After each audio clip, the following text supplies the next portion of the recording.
Hey, what's going on, Robert?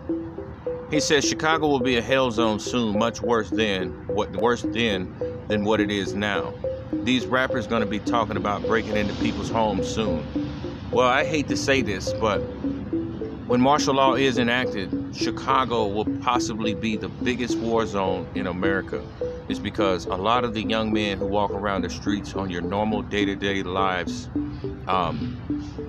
can't wait for this. They're not going to back down to the United States military. You got to understand, these young brothers are possessed by demons. They are possessed by the devil. They have no conscience. They have no reality view. They have no real view on life. The only thing they know is death and destruction. Now, I don't blame them. I don't blame them for being products of their own communities, because a lot of them live in, apartments with, apartments stacked on it, in poverty and all that stuff, in a beautiful city at that. But that place will be a war zone. The little brothers will shoot back. They will fight back, but they will lose. They will be ran over. Man, I feel sorry for those little brothers. I feel sorry for their families, because a lot of grandmothers, a lot of children are going to get caught up in the fire. A lot of those buildings, a lot of those apartment buildings, a lot of houses are going to get blown up by bombs. It's going to be a war zone. It's going to be Chiraq for real. So, my exhortation to anybody out there in Chicago, any young brothers out there that are listening to this, get yourself right with God. It's the only way out. Ain't no GD, ain't no BD, ain't no Black Stones going to be able to help you. They're going to get wiped out in that day.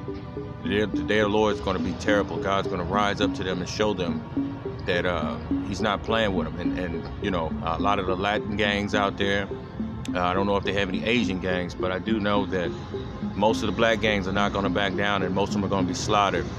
Now that we're talking about Chicago and war, California is going to be a war zone. New York is going to be a war zone. Miami is going to be a war zone. Louisiana is going to be a war zone. Texas is going to be a war zone. Missouri, where I live, is going to be a war zone, because you have a lot of hard-head knuckleheads. You have a lot of proud people who think that their guns and their clips and their 30 packs is going to help them. No. It's not going to help them. So this is a great comment. I just wanted to add some understanding on it, because, a lot of these brothers out here really put their faith in a gun. And I'm telling you, when martial law starts, it is going to be a bloodbath. All right, so a lot of you people out there who do follow Christ, take heed to this message and beware of your surroundings, because the wolves are coming, and they're coming at your front door.